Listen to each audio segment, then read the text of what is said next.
Trust me, you and I are about to dive into a royal scandal straight out of a revenge manhwa. Official title documents just leaked, sending massive shockwaves everywhere. King Charles just crowned his youngest brother, Prince Edward, Duke of Edinburgh.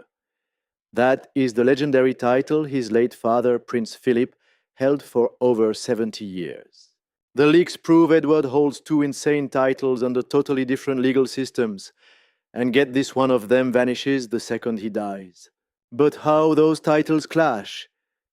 It exposed a massive secret about his son James, a future the palace fought tooth and nail to keep hidden from the public. James is only 15 years old. Thanks to this mess, his future is crashing down. The absolute worst part, Charles did this because Camilla pushed him. The palace is basically burning. What happens next will only fuel the flames. This is the man nobody took seriously.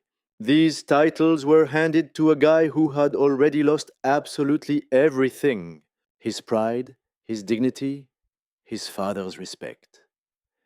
The British press made sure the whole world watched his brutal downfall front and center. Back in February 1987, way before the titles, a 22-year-old Edward quit the Royal Marines after just 4 months. He walked off, never looking back. Prince Philip's own son. His father was a World War II Navy legend who commanded ships under fire. A man built entirely on iron discipline. Philip did not hide his rage. Insiders said the patriarch was absolutely furious. His youngest son quit on national television. The press completely destroyed him for it. Overnight, Edward became the royal family's biggest joke. Charles served in the Navy. Andrew flew combat helicopters under live fire. Meanwhile, Edward survived 4 measly months of training before running away like a coward. Watch closely now. That quitter image followed him like a dark, heavy shadow. After abandoning that base in 1987, Edward just drifted. 0 goals, 0 direction. For a British royal wandering around doing nothing in public, an absolute crushing embarrassment. The press noticed, the palace panicked, and Philip was deeply ashamed. And all this tension sparked the insane title decisions he eventually made. Eventually, Edward turned to the theatre. He grabbed a job at a major production company. A literal British prince working full-time in show business. The royal traditionalists were horrified. But Edward, he was just getting started ruining his image. In 1996, he pushed harder. He quit that job and launched his very own television studio. He called it Ardent Productions. The palace was extremely uncomfortable. The media mocked him, but Edward pushed forward. For 5 years, Ardent quietly operated in the background. Then in 2001, Edward made a catastrophic choice. William had just started his first term at St. Andrews. He was 19, facing the most fragile moment of his life. The palace spent months aggressively negotiating a media ban with every major British outlet. The deal was rock-solid: leave William alone. Let the future king experience normal university life without hounds chasing him. And get this, every major news outlet. You and I saw this coming. Edward's crew broke it traveling to St. Andrews to film William.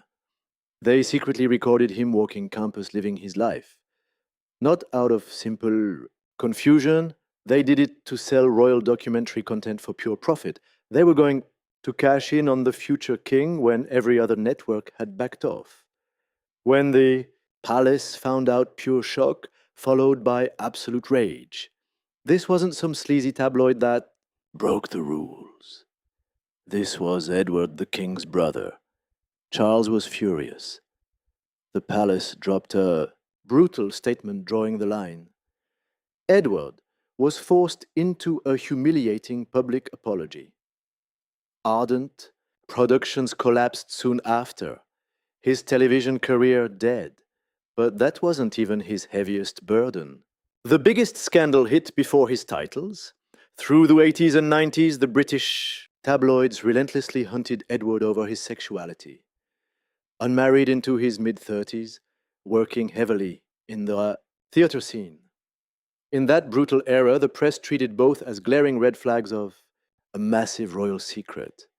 In 1995, News of the World stopped, guessing and dropped a bomb. They published a massive story citing a specific source claiming an affair. And that's where we leave it. The palace just denied everything.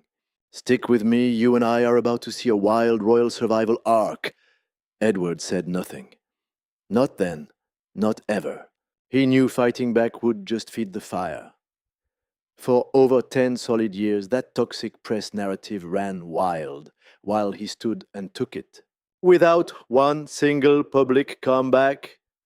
By the time he finally dropped his 1999 engagement announcement to Sophie Rhys-Jones, Edward was already 35.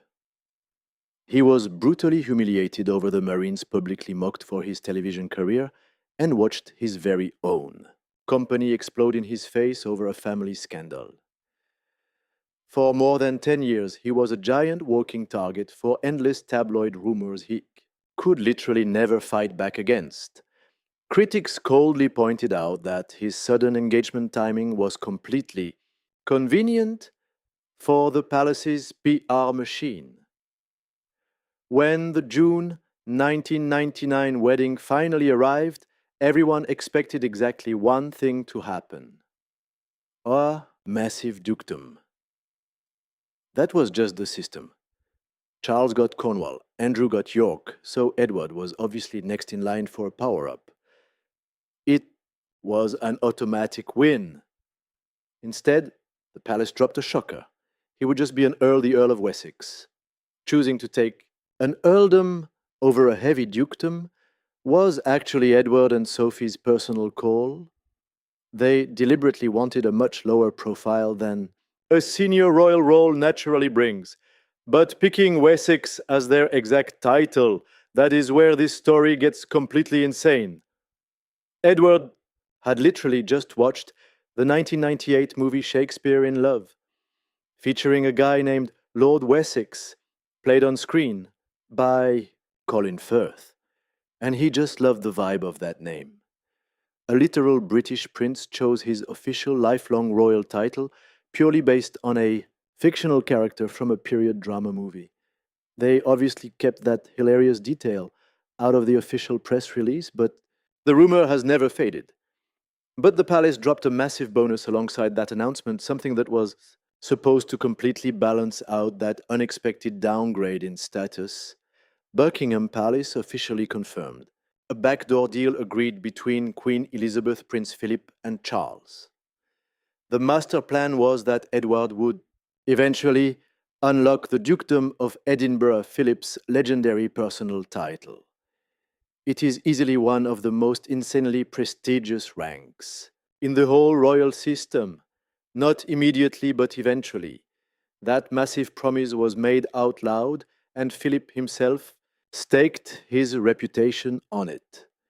Now pay attention, because here is what you and I really need to understand clearly. Because this double title is the core of everything.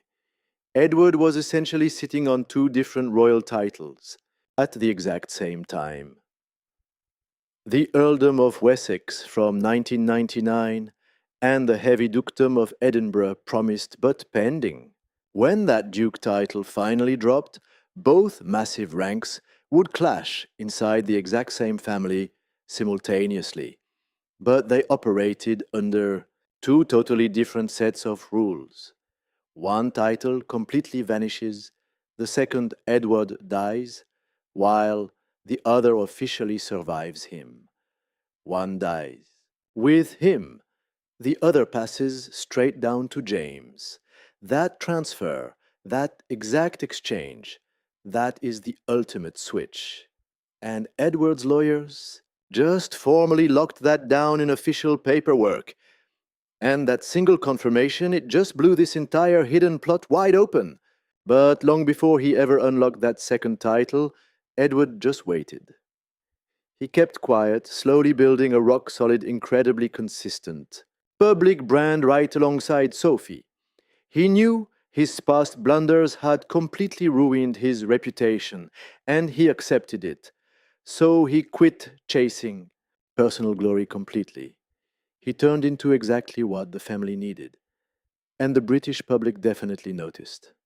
Slowly, and then, all at once, they forgave him. The guy they used to ruthlessly mock became one of the most genuinely loved low-key royals of his entire era. As this whole redemption arc played out, his promised title just sat there. Edward never once demanded it. He waited patiently for years. Then Philip died in April 2021. The Queen passed in September 2022. Both completely gone. Those two, people who guaranteed that massive power up, were no longer here. And the absolute only person left to honor that sacred deal was the very brother, who watched Edward fail. The Marines watched his company completely wreck their family trust and watched him absorb 10 brutal years of silent tabloid abuse. Now he was king. You and I know how rival brothers act, right? Charles came dangerously close to burying that promise right alongside Philip. A final dying wish Charles basically ignored. Philip had been dead for barely 3 short months when the bomb dropped. In July 2021, the press leaked that Charles, still the Prince of Wales, officially decided he would completely deny Edward the Dukedom of Edinburgh, the exact dying wish Philip proudly promised out loud to the world for over 2 decades. Charles was just tearing up the contract. His office refused to deny the massive leak. No correction, absolutely zero pushback. That heavy silence confirmed the massive betrayal. The public fallout was not peaceful. The backlash was completely instant and absolutely brutal. Reporters called it out straight. Charles was blatantly disrespecting his father's final dying wish. The famous Duke of Edinburgh award community was shattered. Edward had carried Philip's program faithfully 4 years, never once asking for any fame or credit. For it, the terrifying thought of him getting robbed of the title, tied to his dad's ultimate legacy, betrayed by his very own blood brother, people refused to just swallow that. They called it out plainly. This wasn't about normal palace rules. This was purely personal. So, what do you and I take from this? Charles had his secret motives, and trust me, each one gets way darker. Let's jump straight into this absolutely wild royal drama. Palace courtiers were aggressively pushing King Charles to drastically shrink the entire monarchy. Fewer shiny titles, way fewer working royals, and absolutely no tax funded senior members. Handing Edward a massive permanent dukedom totally destroyed that entire plan. It would permanently lock a whole new branch of the family right into the top tier at the exact second Charles wanted them gone. His inner circle basically told him to totally sacrifice his own brother's promised inheritance to save the royal institution's future. And for a really long time, Charles absolutely listened. The second major reason Scotland, back in 2021, Scotland was trapped in this incredibly fierce political showdown about breaking completely free from Britain. Nicola Sturgeon led the absolute charge, and the rebellion was gaining insane momentum. The Duke of Edinburgh title literally holds Scotland's capital city in its name. Palace advisors gave Charles a brutal warning. Hand out this massive title right now, and rebels will totally use it to prove the royals are aggressively overstepping in Scotland at the absolute worst possible moment. So Charles made a completely ruthless, cold-blooded calculation. He actually put Edward's massive inheritance on hold just to save face politically. A dying father's sacred promise to his own son was entirely sacrificed for pure palace survival. Now watch closely, because reason number 3 is the dark secret nobody ever wants to admit. It gets super uncomfortable. By 2021, Camilla was Charles's wife, literally about to take the throne as queen. The palace's entire internal power balance completely shifted around her. Meanwhile, Edward's wife, Sophie, carried an incredibly dark, complicated history with that massive shift stuff nobody ever says aloud. Sophie was super close to Princess Diana, while basically everyone inside the royal family completely abandoned Diana during the absolute worst, darkest years of her failing marriage. Sophie was one of the very few allies who stayed loyal. Those were the brutal years when Charles and Camilla's secret romance was quietly destroying Diana from the inside out. Diana actually confessed exactly how painful those days were in secret tapes she recorded for the author Andrew Morton back in 1991. On those tapes, she exposed a jaw dropping encounter from 1989 she could never forget. She had totally confronted Camilla face to face at a party. She looked her in the eyes and said she knew exactly what was happening with Charles. Any normal person would have backed down. Camilla absolutely did not. She fiercely challenged Diana right back, asking Diana what she honestly thought she could offer Charles that Camilla couldn't. Diana called it one of the most utterly devastating moments of her entire life. That exact history was sitting right there in the room. Sophie had totally defended Diana during those painful years. Camilla had been the one causing the absolute heartbreak. And now, Camilla was literally the Queen of England. Insiders strongly believe Camilla totally influenced this huge decision, and her reason was pure payback. Sophie had stood completely loyal to Diana during the absolute worst times. Camilla literally never forgot that. And now that she was queen, controlling the king's every major move, I bet you and I both know exactly what happens next. This was her perfect revenge to make Sophie and Edward completely suffer for being on the wrong side. Plus, Camilla's own family was dumping pure fuel onto this chaotic fire at the worst possible moment. Back in 2001, her son Tom Parker Bowles got busted in a massive tabloid sting actually photographed, doing cocaine, totally caught on tape discussing drug deals. He was just 26. The story blew up everywhere with the insane headline Cocaine and the king's girlfriend's son. This chaotic family was now holding all the palace power.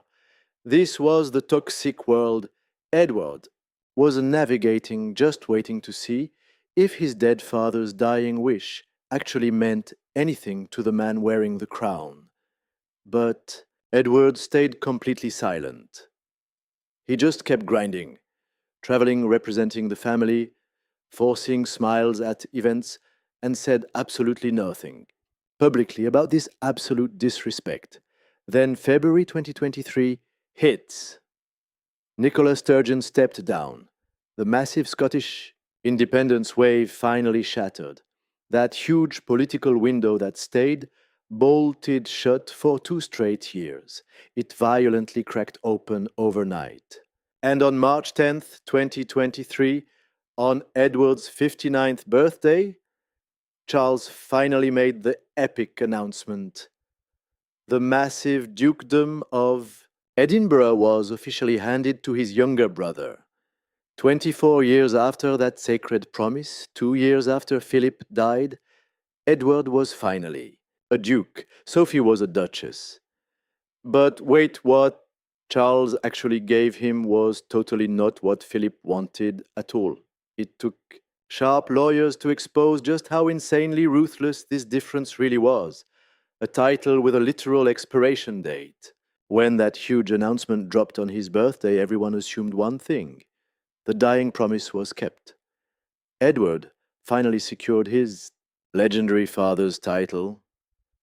But almost nobody noticed two sneaky words totally buried inside the fine print of that legal document: life peerage. A life peerage is basically held by one single person and completely self destructs the second they die. It absolutely cannot pass. Down to their kids. The second Edward dies, the Edinburgh dukedom will not go to his son James.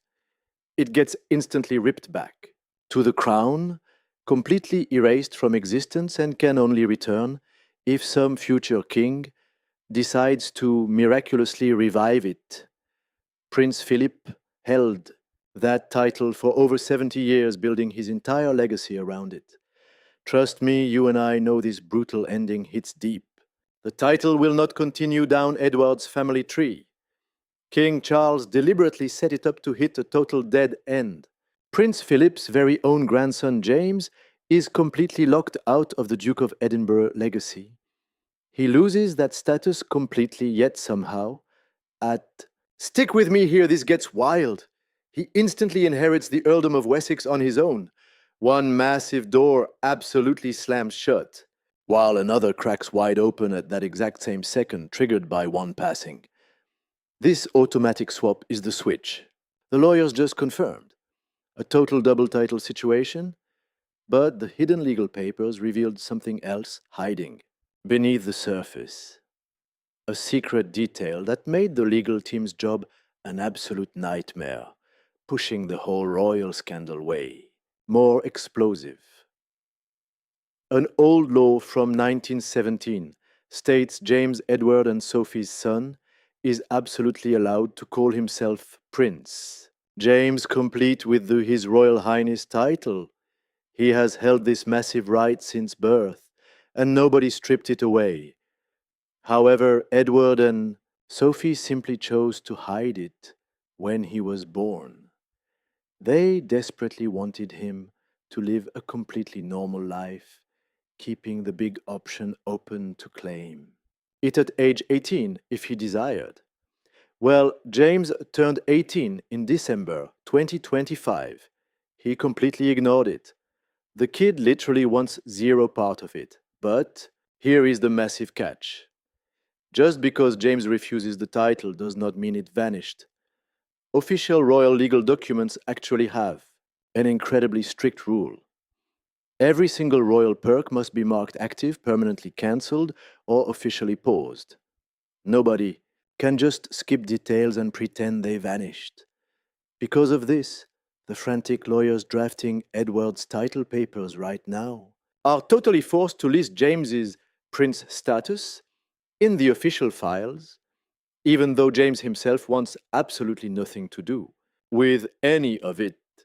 Now pay close attention here. If James suddenly flips the script and demands his prince status, it triggers a catastrophic legal clash. Edward sits as the Duke of Edinburgh, basically an Earl tier rank. But if James flipped the switch on his prince title, he would instantly become a true blood royal prince. That rank actually sits way higher up the royal ladder than any duke or earl. This means you would literally have a father and son where the kid legally outranks his own dad. That alone is incredibly awkward, but wait, the actual disaster hides in the paperwork. All the legal files regarding Edward's rank, his money, and how royal power flows down the family tree completely rely on Edward being the ultimate boss. If James suddenly activates his royal prince status, those legal files would need a total rewrite to fix the insane fact that James suddenly holds a massive constitutionally higher rank than his actual dad. And get this, there is zero rulebook to fix this mess, simply because a crisis like this has never ever happened in modern history. The guys who drafted that 1917 law never imagined a crazy scenario where a prince title gets handed out at birth. The parents just voluntarily hide it in a drawer for 18 years, and it quietly sits, fully alive in the legal files, while the kid who owns it literally could not care less. There is zero historical template and absolutely no case history. These stressed lawyers are basically inventing fresh rules on the fly, typing super careful language directly into Edward's official files to trap the problem before it explodes. They honestly cannot make this massive risk vanish. They can only build a legal fence and pray it holds. I know what you and I are thinking, the biggest unanswered question in this whole crazy saga. Did Edward actually know this title was just a temporary life peerage before taking the deal? Was he warned in advance that James was getting totally erased from the Edinburgh legacy? Every single royal insider points in the exact same direction. King Charles and his ruthless team locked down the structure first. Edward was just handed the final verdict. After 24 long years of waiting in the shadows with both parents gone and absolutely zero leverage to fight back, he had no real choice. It was either a title that deliberately cut his son's future completely out or walking away with nothing. He took the brutal deal, stood right in public, faked a smile, and kept quiet about the cost to his boy. Because the dark truth nobody could speak out loud, the secret neither Edward nor James could ever admit, is that getting erased was absolutely no accident. This trap was built on purpose, and it was entirely rigged to benefit somebody else completely. The brutal scheme that deleted James and the secret favorite it was truly designed for. When hardcore royal legal experts and palace insiders finally cracked the code on what this sneaky life peerage setup actually did, the vibe behind closed doors went from pure shock to absolute rage. The reason is simple: almost everything Prince Philip built and fought for was getting legally hijacked away from his actual grandchildren, while the palace officials said absolutely nothing at all. Why? Because the ruthless choice was locked in way before anyone in the public even realized what was even happening. The master plan already had a final target, and that target was Princess Charlotte. Insiders reported in late 2022 that the absolute top pick to grab the epic dukedom of Edinburgh is Princess Charlotte, William's daughter, currently second in line for the crown. To put this wild move in perspective, in 2022, Charlotte was still just a kid in primary school, yet the heavy legal framework controlling her royal future was already being secretly baked right into her uncle Edward's files. So, what do you and I make of this madness? This is exactly how the legendary dukedom got completely hijacked. This legendary title was forged in 1947 for Philip. After he passed in 2021, Charles claimed it. Then, in 2023, Charles handed it to Edward. Stick with me because this legal setup was a trap. Because when Edward dies, the crown takes it straight back. Then William can snatch it and gift it to Charlotte. This exact title belonged to Queen Elizabeth herself before she ever took the throne. If Charlotte secures it one day, it officially honors the very man who stood by the Queen his whole life. Charlotte is William's royal daughter and is currently second in line to the absolute throne. That means she might absolutely become the ruling queen herself. So, if she gets this title, it legally returns to the female bloodline, sitting with a woman destined for the exact same crown. The historic weight behind this succession move is absolutely mind blowing. But to pull this crazy scheme off, a temporary life peerage was their ultimate legal loophole. Here is the wild part. If Charles had granted Edward a standard hereditary title, it would have automatically passed down to James, and then straight through James's own bloodline forever. Charlotte would be completely blocked out, no path whatsoever. So, by twisting it into a temporary life peerage instead, Charles basically locked the title into a holding cell. It survives in Edward's hands only while he breathes. But when Edward dies, boom, back to the crown. And that lets William place it right where the royal mastermind plan already decided it truly belongs with Charlotte. Now, pay close attention, James was no random casualty here. He was the main obstacle they purposely wiped out, legally erased to make this entire royal succession plan work perfectly. Permanently sidelined before he could even fight back. James turned 18 in December 2025. He fully sees it now. Every brutal choice made above him while he was silenced. Growing up, he watched his uncle Andrew get publicly ruined, stripped of everything, completely exiled from palace life, right on the front pages. He saw Harry completely break away, going to absolute war against the system from California. He watched the monarchy turn into an iron fortress around him. His entire childhood. Then he grew up only to find out the legendary title his grandfather had specifically wanted for his bloodline was legally rigged to bypass him completely. But his silence right now, that is not surrender. It is just a survival tactic this brutal institution forces on anyone lacking ultimate royal power. But a quiet royal is a dangerous royal, and the lawyers handling Edward's legal documents know this deadly fact perfectly. Edward and Sophie made one massive counterplay. They absolutely refused to let the Royal Highness title get formally erased. This is huge because other royals totally folded. Anne's children never got a single title right from the start. Harry and Meghan were brutally stripped of their royal styles against their will. But Edward and Sophie, they played a totally different game. They intentionally jammed that legal door wide open. And that calculated, sneaky choice tells us everything.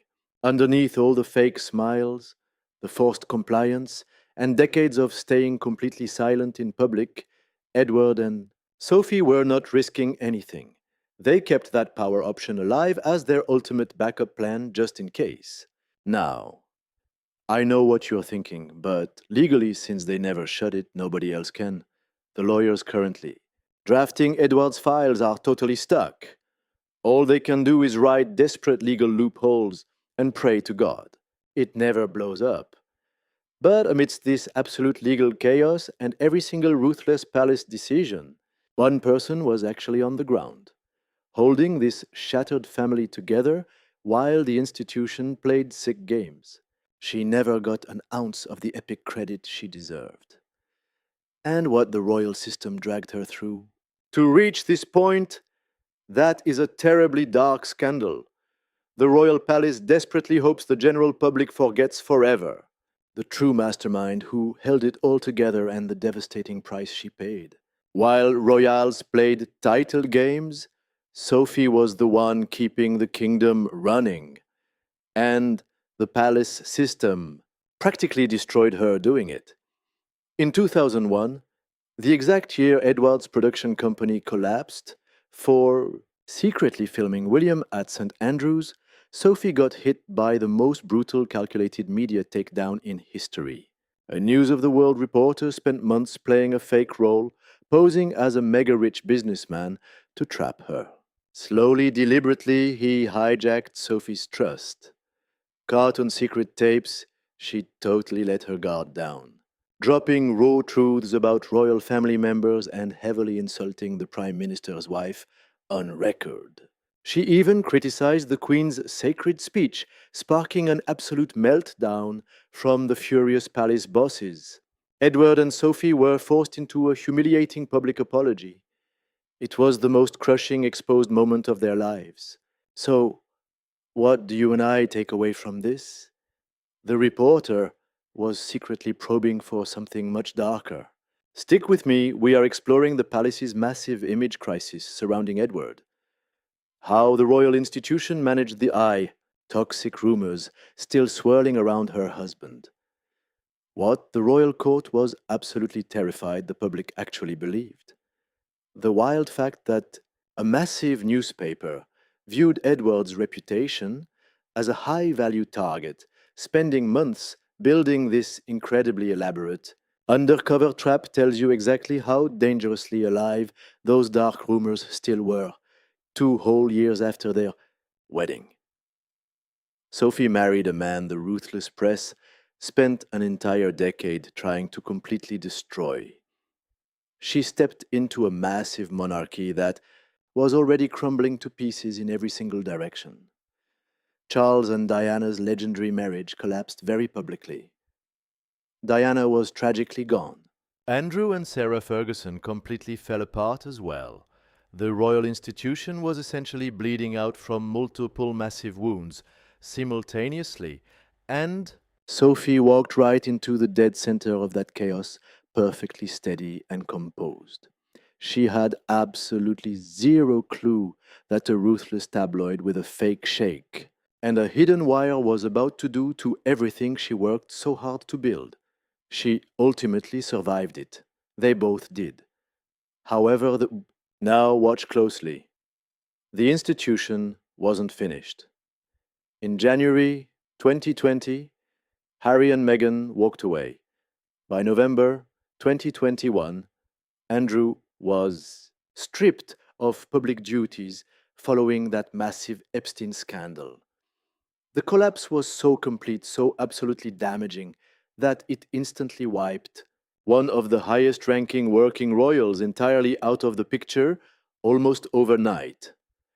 The working core of the monarchy massively shrank. Edward and Sophie bravely stepped right into that void, without even being asked completely, without saying a single word about it publicly. More royal engagements, heavier travel, representing more countries, endless ceremonies doing the quiet, totally unglamorous, essential palace work carried out when the entire royal institution was underway. More brutal pressure than it had faced in a whole generation. Insiders close to the palace actually described Sophie as the absolute most stabilizing presence in the royal court during that entire period. I know what you are thinking. Did that fierce loyalty get rewarded? Hardly. Just a dukedom with an expiration date, a son, literally written out of his grandfather's name, a massive legal structure built right above their heads that they were informed of but never ever consulted on. Louise is at St. Andrews University, that exact same campus where William and Catherine first met, and she has been spotted doing totally regular shifts at a local garden center. Zero public engagements, zero royal profile, just a normal young woman building a super quiet life, completely outside the royal machinery that shaped and deeply damaged everything around her while growing up. She and her brother actually both chose the exact same path their parents modeled. Stay quiet, carry zero titles. You don't really have to carry and never ever let the institution see what it actually costs you. In a vicious family where the people who spoke the absolute loudest ended up the most thoroughly destroyed, where stepping forward meant getting ripped apart and stepping back meant being completely written out. Edward and Sophie quietly built something the institution never gave them credit for and honestly never fully deserved. They successfully built a family that actually survived it. The grand title belongs to Edward only until he dies. Then it legally returns to the crown. Then William places it right on Charlotte's shoulders and the brutal circle closes. That calculated decision did not happen by accident. King Charles made it. He is the one who strictly ensured the royal title would return to the crown, eventually landing with William's daughter, rather than his own brother's son. But Charles definitely does not operate in total isolation. The people closest to him completely shape what he hears, what he truly believes, and ultimately what royal decrees he signs. And the woman closest to Charles right now is Queen Camilla. The people who have been quietly sidelined, entirely written out or handed bad arrangements. They had zero say in share one huge thing in common. They are absolutely not her blood family. They are definitely not her allies. And they are not people she ever needed to protect. Charles faithfully continues to listen to her every word. That is the harsh operating reality of the palace right now. And the dark question nobody inside those walls is willing to ask out loud is shockingly simple. If this absolute nightmare is what happened to Edward's family, while they stayed totally quiet and compliant, giving the royal institution absolutely everything it demanded, then who exactly is truly safe? Who else is actually on the list? And when Charles is finally gone, and the protections he currently provides completely disappear with him, what happens to the poor people Camilla never had a single reason to forgive? In a vicious family that learned a very long time ago that the royal institution always gets what it wants, here is what you and I must remember. Surviving means never breaking. Edward and Sophie understood that completely. They paid the heavy price for it all anyway.